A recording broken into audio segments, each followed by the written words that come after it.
everyone, it's Emily. Today's video is going to be my April wrap-up. So I'm going to be talking about all the books that I finish in April, which is absolutely ridiculous because I finished 15 books. How did it even happen? Luckily though, I did do a mid-month wrap-up, so I will be linking that down below on the first 7 books that I finished this month. And today I'm going to be talking about the 8 other ones, which again, I'm gonna go in order of when I finished them. The first one is an audiobook that I got from my library, which was The Psychopath Test by Jon Ronson. And it was my second book from him. I had read the one about shame online, which I can't remember the exact name, but it was also really great. He really finds really interesting topic, and it was really fun to see him like explore the whole subject, kind of learn more about it, a little bit of the history, and kind of him meeting people that are working on Psychopath and just trying to figure out and kind of meeting people that might be. I'm realizing that I'm not sure how much I actually learned, but I really liked the author. He's also the one narrating the audiobooks, so obviously I would recommend the audiobooks, and he's awkward in the best way possible. And anxious is in the most relatable way too. So if you want to giggle while listening to an audiobook, would definitely recommend checking out his books. At one point he's like just saying how he's trying to call his wife and she didn't answer and automatically start thinking that she's dead. And I'm like, yeah, I actually do that. So clearly very relatable. So I believe this one I gave 3.5 stars, and I would recommend it if you are looking to read more nonfiction, but nothing that is overly serious. Then I finished another audiobook that is also another nonfiction. I read When Breath Become Air by Paul Kalanithi, and this is such a hard book to rate and review because the author, if you don't know, basically the author wrote a book when he learned that he had cancer and he was dying from it, and he was a neurosurgeon, or training to become, and then eventually became. And it's really hard to do that because he died before the end of the book, and you just can't not give this book a 5 stars without feeling a little bit like an ass, just gonna say it. However, I did really enjoy some parts of the book. Basically, he talks about how he researched the meaning of life type of thing when he was growing up, reading certain books, and then him basically training to become a neurosurgeon and eventually having cancer. And then I really liked the bits of him as a doctor to be a patient, and how like he realized that certain things like seemed like the obvious thing to do as a doctor, recommending things to a patient, but it's a different thing to actually be the one going through them. And then the epilogue at the end of the book is the part that everyone's gonna end up crying. I know I did, and I'm not someone that cries easily. And honestly, I was like trying to get ready in the morning, listening to an audiobook. Don't do this while listening to the epilogue, because I was just like crying and I had to like go wash off my makeup and start all over again because I was heartbroken the whole day. I think my favorite part was the epilogue, and it was actually written by his wife, so it was like heartbreaking. And I think she was better at writing than he was. I actually just preferred that part over the rest of the book. I still enjoyed it. I would recommend it if you are looking for, again, if the subject interests you. It's a nonfiction, it's fairly short, and it was also a great audiobook. So yeah, I'm not giving it a rating because I just can't do that. Then I finish my big book of the month. If you don't know, one of my goals this year is to read more big books, and every month I pick one that you can buddy read with me if you want to. And this month it was Children of Time by Adrian Tchaikovsky. And this ended up being the best book that I've read this month. So another reason to finally read my big books. So this is such a hard book to summarize. It's a hard sci-fi, so if you've never read any sci-fi, I don't know if it's necessarily the best way of starting. You could just jump full on into it. I'm actually planning on doing a beginner's guide to sci-fi very, very soon, so subscribe if you're not subscribed because you don't want to miss that out. But in this book, you're following the remnants of humans. Basically, everything went to shit on the planet, on Earth, and even on the colonies, because at that point humanity is a little bit more advanced, and we do have colonies on other planets basically trying to explore more and more, and then everyone is dead except a certain amount of humans, and they're trying to find a planet somewhere to live on. And on one of said colonies, they were trying to experiment, basically putting monkeys there and then giving them a certain serum that would accelerate their evolution for them to basically become humans, without actually humans, you know, intervening. However, things didn't go as planned because, again, like I said, everything went to shit. So the monkeys didn't survive, but the serum did actually land on the planet, and other forms of living creature ended up becoming smarter and smarter very fast. So the book kind of goes back and forth. One chapter you're following the humans, the other chapters you're following said creatures on the planet kind of evolving. Actually, I don't think it's a spoiler to mention it, but basically you're following spiders. Giant freaking smart spiders, and if you are scared of spiders, don't do this to yourself. But yes, one chapter you're following the humans, the next chapter you're following the spiders. So there was a lot of back and forth, and I do have to say sometimes I did feel like I had to like stop and like start all over again, because every time I would get into the story, whoop, we would switch the story to the other ones. However, I still really, really love this, and I did not see the end coming, which I always love when that happens, but I feel like sometimes it's too obvious, but this ending was not obvious. I really enjoyed it. Would totally recommend it if you are someone that already loves sci-fi and you're trying to find something new, because this was really different than anything else I've ever read. So I ended up giving it, I believe, a 4.5 stars. Would recommend for sure. And don't be intimidated. It's pretty big, but there's some really interesting ideas in there. The next book, I do own a physical copy of it, but I actually listened to the audiobook from my library because I was really intimidated by how big it is. This is The Dividers by Libba Bray, and it is a YA urban fantasy paranormal story. It has like 600 pages, but the audiobook, I swear, was like 18 hours long. It was so long, but the narrator did a really, really great job. Basically, you're following a group of people that are trying to solve a like serial killer murder paranormal thing happening, and the group of people are starting to basically start having powers. They're diviners, and it seems to be a thing that's happening all over again, and I'm assuming it's going to become bigger and bigger as the series. I believe it's a trilogy. And I actually ended up really liking this. It is a YA book, so I feel like sometimes it can be a little hit and miss, but this was great.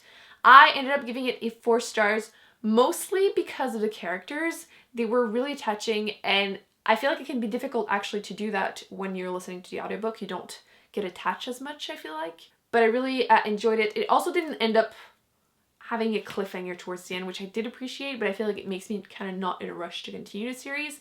I will be doing that because, I mean, paranormal, New York, everything's happening also with the 1920s, so the flappers and everything.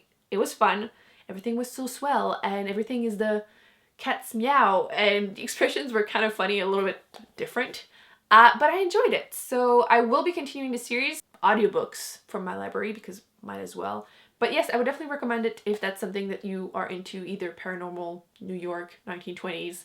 You will probably end up liking this. Don't be intimidated. It doesn't feel that big.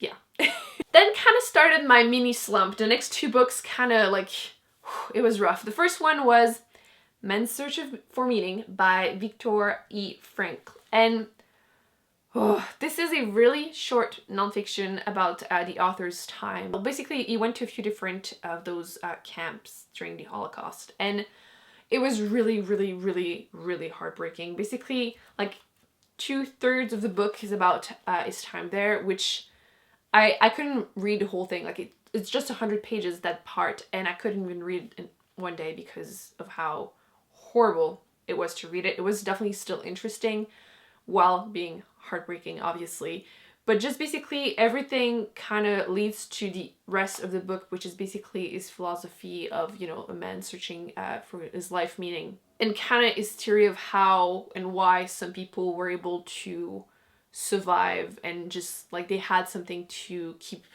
them going, kind of a why instead of a how. And I'm gonna be honest, the last 50 pages, like I said, were about more his theory about the whole thing, and I feel like it went like way over my head, and I don't know if it was just because I was tired or anything, but I kind of got the general idea, but I feel like I might need to reread at least that bit later on in life, or just another moment. But yes, if you are wanting to learn more about how it was like, or just want to cry or just be sad a little bit, I would recommend it. But seriously, this is like a really serious topic, but I think he did a really great job making you feel how it was for him to go through all of this. So yes, again, I'm not giving this a rating because I'm not going to rate someone's life. The next book was definitely what made me full-on slumpy-ish. I've been a reading machine, clearly.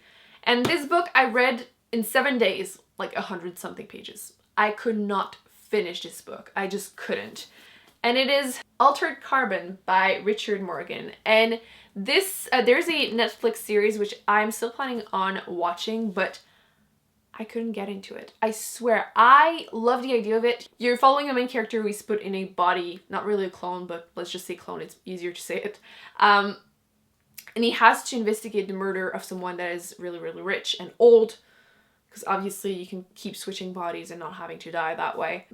Clearly, actually, that's been something I've been into since I've also read 6 Weeks. If you want to see it again, it's in my earlier mid-month wrap-up. I don't even know how to describe it without sounding like an idiot, but basically, there was so many weird, random sexual bits in this. The subject was interesting, I didn't care for the writing, and I would have like pushed through if it wasn't for all the time having those like random sexual bits that just kept bringing me out of the story and felt kind of just pointless and almost immature, in my opinion.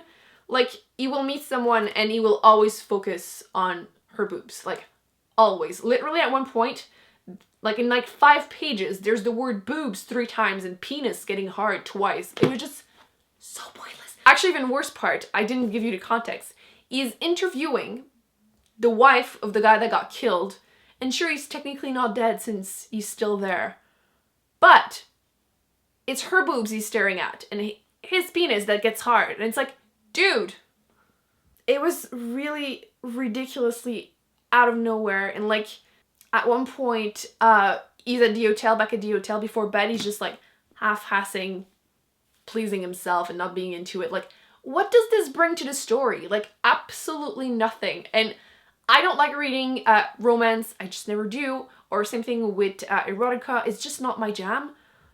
So whenever I read a sci-fi book with subject that interests me but has those bits randomly, I'm like, why? I don't know. Maybe other people will disagree, but I just really didn't care for the book at all. And like I said, I will be watching a TV show, but I've been warned that it's probably kind of similar in those bits, but maybe as a TV show it won't be as bad as this. But the writing just, I couldn't push through. So I stopped at 120 something when there was really, really, really awkward sex scenes. I was just, I was done. Yeah. So I'm not going to be finishing the book nor continuing the series. Maybe one day, but I don't think so. And then the last book that I finished was Cersei by Madeline Miller. And this is a historical fiction kind of retelling of the mythology story of Cersei, who was a kind of the first witch, or just a witch. And I listened to it as an audiobook because my library got the audiobook and I was able to snatch it kind of fast. I was like 2nd or 3rd on the waiting list, so I was able to listen to it quite fast too. I was just never putting it down. I was listening to it while I was doing errands, cleaning, and even on the walk, and I would like walk way longer just so I could keep listening to it, which is always a good sign. I'm not huge on like Greek mythology and like I don't know all of those things, so for me it was fun in that way, but I'm not obsessed with the story. But like I said, you're following Cersei, who was a witch, and basically her life story and how she turned men into swine. But basically, I love the narrator. She was really great. Kind of very relaxing, but in a good way. And I would highly recommend this book if you are into Greek mythology, or if you are into historical fiction, retellings, or if you have read and enjoyed The Song of Achilles by her. I actually need to finish mine since I'm still in the middle of it. But I really enjoyed it and I ended up giving it a 4 stars. I don't think I need to say more about the story since it's kind of just a retelling, so you either kind of know the story or you don't, but I highly recommend it. So those are all the books that I finished this month. I am currently in the middle of other ones. The first one being The Stories of Your Life and Others, which is a group of short stories, basically one of them being the story of your life, which was what inspired the movie The Arrival. And then I'm also in the middle of The Power, which the name of the author is escaping me, but I'll put it on the screen so you can see it. This book is a dystopian version of our world where basically kind of overnight women start developing this like electric power, and everything obviously goes kaput. And then over a few years, there's a huge change in power. Women basically become in power. And a lot of them kind of take revenge over the men that mistreated them. And there's that whole new religion about basically God is a she or is neither or both. And I'm describing this very, very poorly, but so far I am enjoying it. I feel like the reviews have been really mixed on it, but yeah, so far I'm enjoying it. So I just wanted to throw it out there because it wasn't on my TBR because I had pre-filmed it and I thought I would have time to finish it, but I didn't. So that's gonna be it for today's video. I hope you enjoyed it. Please let me know in the comment section what book or books that you finished this month that you really enjoyed and would recommend others to check out. Don't forget to give it a big thumbs up if you enjoyed it. It helps other people find it. Don't forget to subscribe because you don't want to miss any future videos, especially my beginner's guide to sci-fi that's coming really, really soon. I will be putting on the screen other videos that I've done that I recommend you check out, and I will see you in my next one. Bye.